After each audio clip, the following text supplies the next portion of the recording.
အားလုံးပဲမင်္ဂလာပါဒီနေ့ဗီဒီယိုလေးကတော့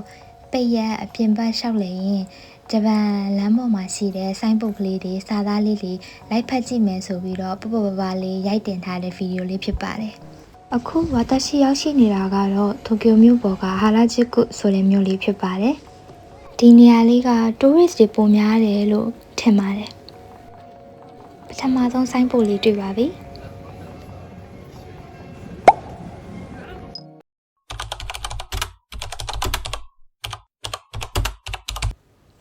ようこそ日本へ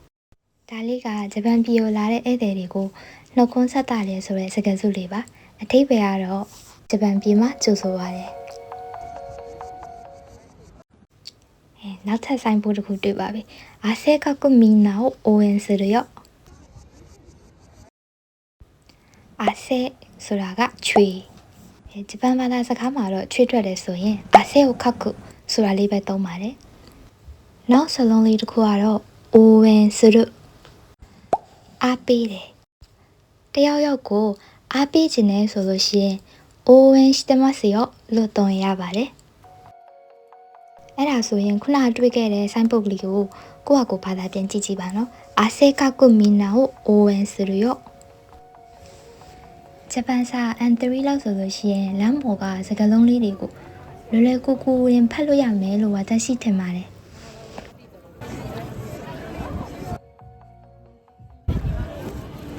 ဒီကိမုတ်ဆိုင်နာမည်လေးကိုဖတ်ကြည့်အောင်နော်ဒိုရာယာကီဆင်မွန်တန်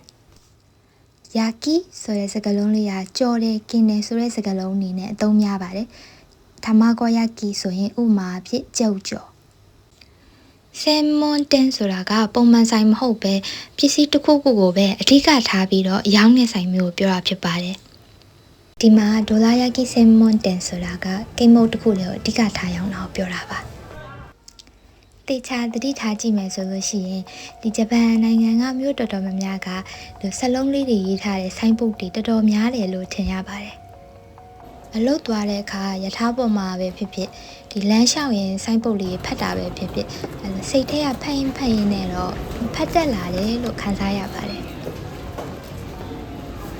နောက်ဆုံးအနေနဲ့ဒီစောက်ထဲကစာလုံးလေးတွေဖတ်ကြည့်အောင်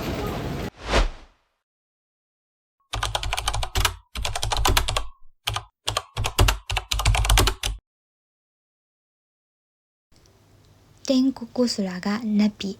ဂျီကိုကိုကငရဲပြည်